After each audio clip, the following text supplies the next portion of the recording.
আরব আমিরাতে গেলাম, সংযুক্ত আরব আমিরাত।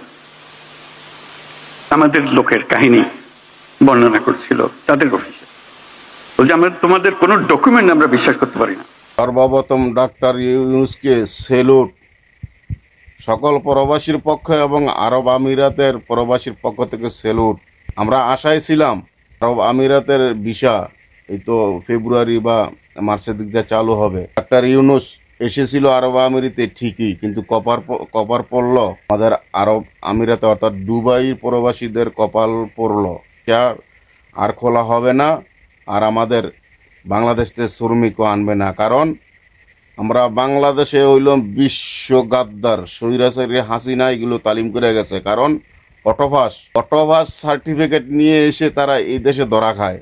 ভাই, এটা বাংলাদেশ না, বাংলাদেশে টাকার বিনিময়ে সব কিছু হয়, কিন্তু এই দেশে লাগে যোগ্যতা। এই দেশে অটোপাস দিলে হবে না, এই দেশে লাগে যোগ্যতার। এই যোগ্যতার অটোপাস দেখাতে গিয়ে আজকে কপাল পড়লো আমাদের বাংলাদেশের শ্রমিকদের, যারা আশায় ছিল, আশঙ্কায় ছিল, আকাঙ্ক্ষায় ছিল, স্বপ্ন ছিল, স্বপ্নটি আজকে ভেঙে চুরে তুছনাছ হয়ে গেল।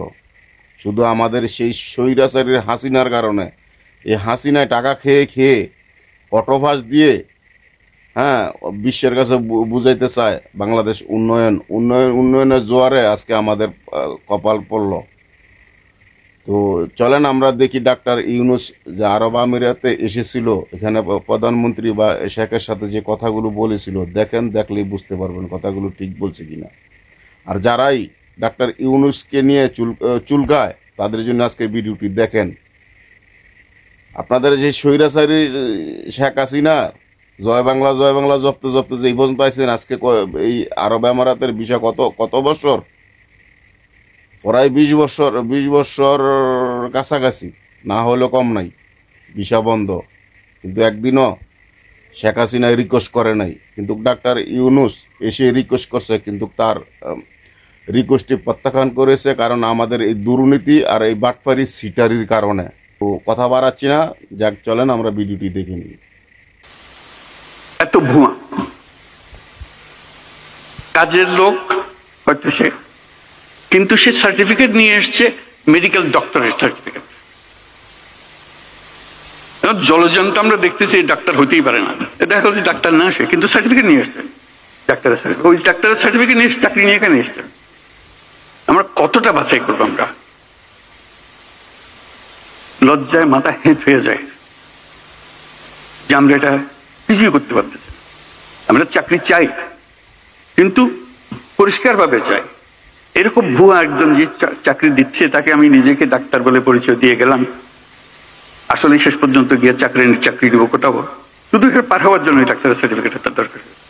এবং আমরা কেউ না কেউ তাকে এই সার্টিফিকেট দিচ্ছি, নিশ্চয়ই অর্থের বিনিময়ে দিচ্ছি। এবং এখানে বহু আছে, সেটা এজেন্ট আছে, সেই জোগাড় করে দেয়। শুধু একটা এজেন্ট না, এরকম বহু এজেন্ট আছে। এবং এইভাবে আমাদের বহু মেয়ে মধ্যপ্রাচ্যে হারিয়ে যাচ্ছে, নিয়ে গেছে, এর মধ্যে ফেলে দিয়ে আসছে, কেউ জানে না। হিউম্যান ট্রাফিকিং এর কি বিষয়, বিভৎস বিষয়। এবং মেয়েদের জন্য আমাদের মেয়েরা যাচ্ছে, তার কি অবস্থায় ফিরে আসছে, যদি সশরীরে ফিরে আসতে পারে, কত লাশ কোথায় চলে যাচ্ছে সেটারও কোনো হিসাব নেই। এই কোন দেশ বানালাম আমরা? আমরা তো দায়ী। আমরা যে আজকে এখানে এসছি, আমরাই তো দেশ চালাই। কাকে কি বলবো? আমাদের নিজের কাছে, নিজের সন্তানদের কাছে আমরা কি জবাব দেব? কাউকে আমরা রক্ষা করতে পারছি না। এই মৃত্যুর জন্য, এই ট্রাফিকিং এর জন্য আমরা দায়ী না? আমরাই তো দায়ী। আমরাই তো সহজ করে দিয়েছি তাকে যাওয়ার জন্য। এটা অসংখ্য কাহিনী, এগুলো আপনারাও জানেন, বহু জানেন। আমি একত্রের কথাগুলো বললাম যে এটা এই ভীষণ রোগ থেকে আমাদের সারা গায়ে ঘা, এটার থেকে মুক্ত হতে না পারলে কোনো দিকে অগ্রসর হবার আমাদের উপায় নেই। আমাদেরকে আজকে প্রতিজ্ঞা নিই, আমরা এই ঘা থেকে মুক্ত হব, সুস্থ হব। আমাদেরকেও দুর্নীতির দায়ে কেউ আমাদেরকে অভিযুক্ত করতে পারবে না। এইরকম সরকার চালাবো, এরকম সমাজ চালাবো। ধন্যবাদ সবাইকে।